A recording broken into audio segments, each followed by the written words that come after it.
The Jeep Scrambler disappeared before most modern Jeep fans were even born.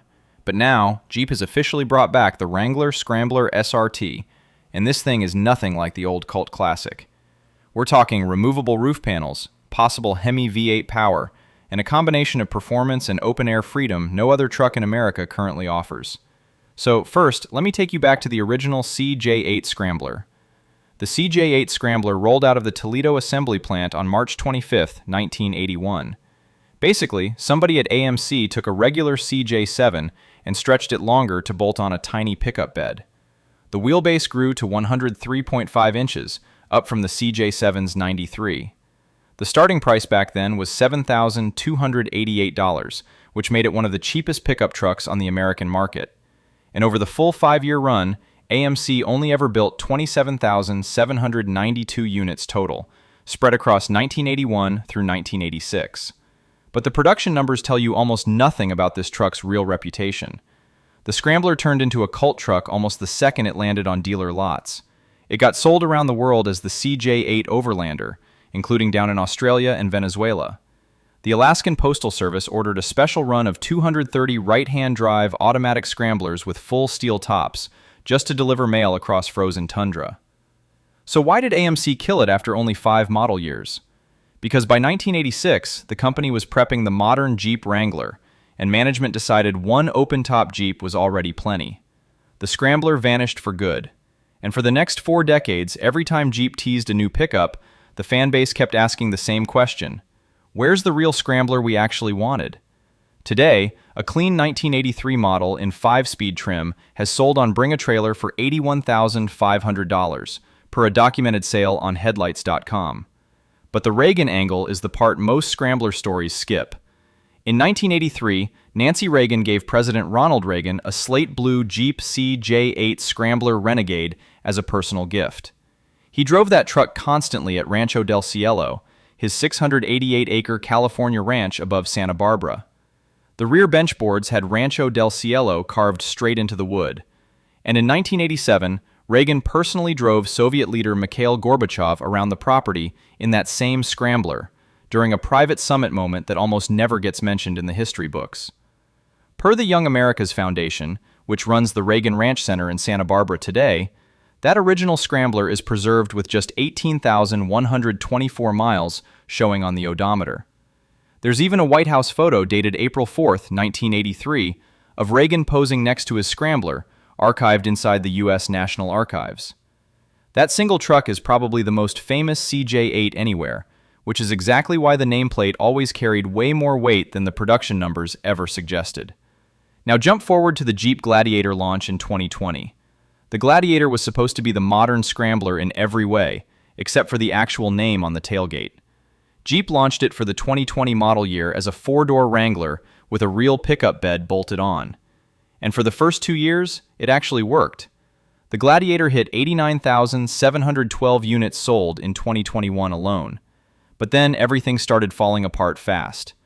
By 2022, sales had dropped to 77,855 units.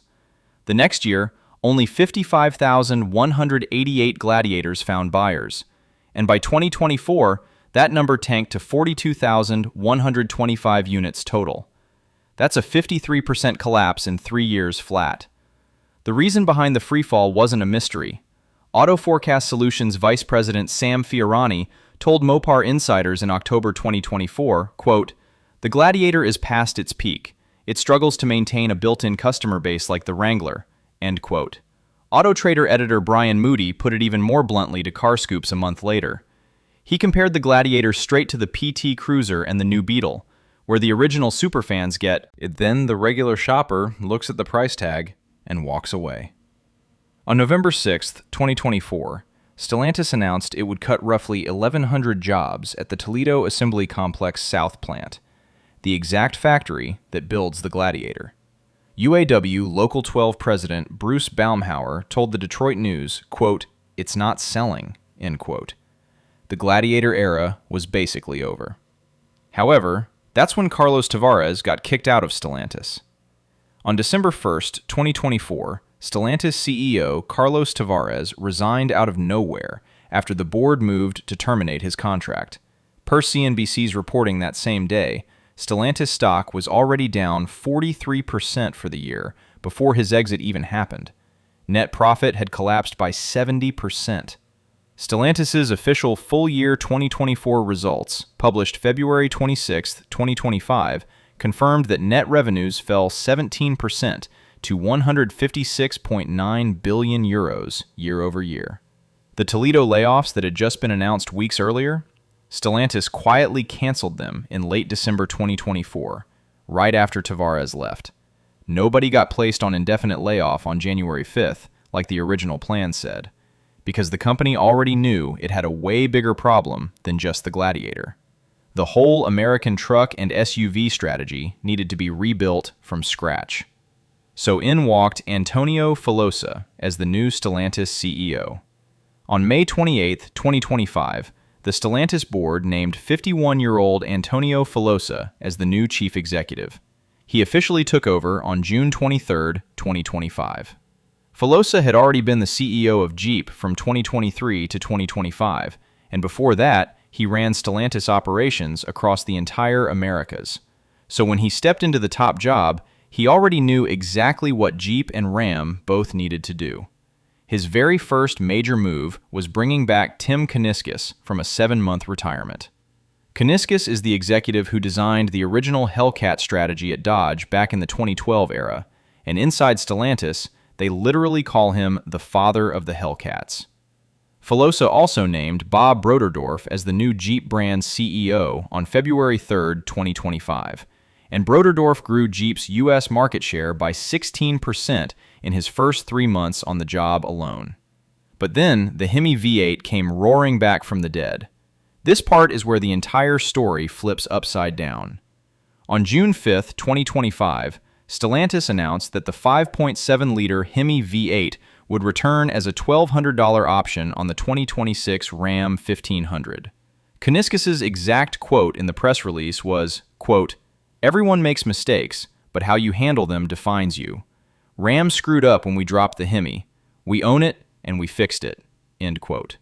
Every HEMI-powered Ram 1500 now wears a tiny badge officially called the Symbol of Protest, basically a ram's head emerging out of a HEMI engine block. And by the Detroit Auto Show in January 2026, Kuniskis told Mopar insiders that out of 50,000 orders placed, Stellantis had only managed to build 30,000 HEMIs. So the company is now cranking production up to over 100,000 HEMI engines in 2026, more than triple the prior year. And that HEMI comeback matters a ton for the Scrambler story, for reasons we're about to get to. And on top of that, the SRT division got revived too. On July 2, 2025, Stellantis published a press release with a headline nobody could have predicted 3 years earlier.